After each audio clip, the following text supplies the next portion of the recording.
Okay, so for all that is unknown in the Western Conference, one thing is for sure. The Oklahoma City Thunder, who are sitting at 60-12 right now. They've won 60 of their first 72 games. Nuts. They will be number one in the Western Conference when the playoffs get underway, have a 13.5 game lead in the standings with 10 games left. Now, that being said, you look at the play-in tournament picture in the Western Conference, and for the sake of the exercise, we'll keep the Lakers out of it because they have a 3-game lead right now. The Warriors are only a half game out ahead of the Clippers, who are tied with the Timberwolves. And those are the 3 teams who will probably be playing for the 7th spot. Now, one of those teams will lose and will likely be playing for the 8th spot, with one of the Kings or the Suns and potentially the Mavericks. Anthony Davis is back in the lineup, so we'll see what that does for them. You're the Thunder. You're looking at that group of teams. Who do you least want to see from those teams? Because I think they just got to win over the Clippers on the road. Shea struggled a little bit, but they were shorthanded. Timberwolves have given them issues this year, and we all know that you don't really want to see Steph Curry in a playoff series, especially knowing what he's done at that building in OKC. So, I don't know. What do you think? Yeah, I would not. I mean, the Warriors are at the top of that list. Just playoff experience alone, you don't want. I don't think the Warriors offensively have enough juice to keep up with the Thunder for a 7-game series. But the fact that Steph Curry is who he is enough that you do not want to win whatever they're going to end up winning, 68 games or something like that. And then your reward is a first-round matchup with Steph Curry. Ask how that went for the Kings, who had to celebrate snapping a 20-something year playoff drought just to get, the record only stood for a couple days, but an NBA record 50 points dropped on their head in their own building in Game 7. And that was Steph Curry. So you don't want that. That is the last possible thing that you want if you're an Oklahoma City Thunder fan.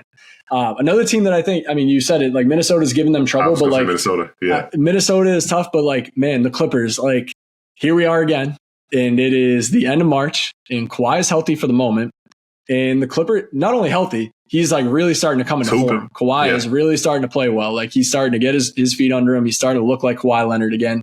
It seems like the minutes restrictions lifted. He's starting to shoot more efficiently. He's getting to his spots. He's looking like Kawhi Leonard again.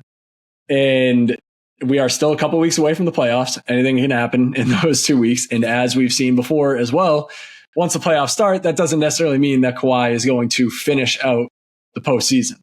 But sitting here right now with James Harden playing the way that he's been playing, with Kawhi Leonard playing the way that he's been playing, Ivica Zubac has been absolutely incredible this season. This is all of a sudden looking like a team that nobody would want to see in the first round of the playoffs. But I obviously say that with the caveat that there is still a lot of time for something to go wrong with the Clippers, and it usually does. So if I'm the Thunder, do I want to play the Clippers in the first round? No, I don't. But there's also a very high chance that between now and the time that first round series starts, the team probably won't be whole. So, they would probably be my number 2 after the Warriors for the Thunder, who the Thunder don't want to face. But at the same time, Minnesota, like you said, they've given them a couple tough matchups this year.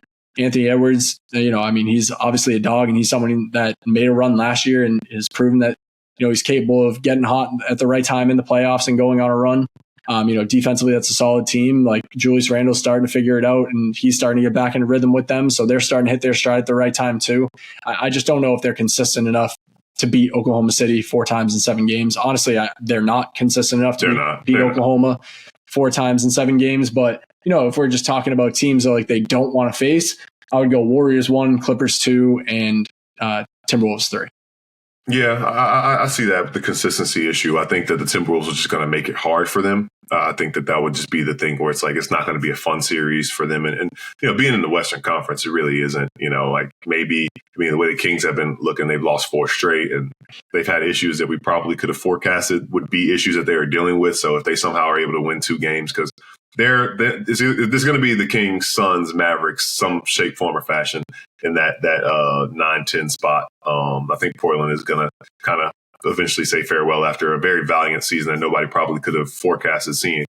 That being said, it would be poetic somehow if the Suns come in, and I wouldn't be surprised if they could win 2 games. I think that's a good matchup for the Thunder. If KD's final series as a member of the Suns, which probably will be, comes in OKC. That would be interesting to see. So that's just what I'm throwing out there. I don't think it would be a tough matchup at all. I think the Thunder would probably hope to see one of these teams who may not finish above 500, but it does kind of feel like, although you won't really want to see Kevin Durant in the playoff series, though we saw Minnesota do just fine with that last year.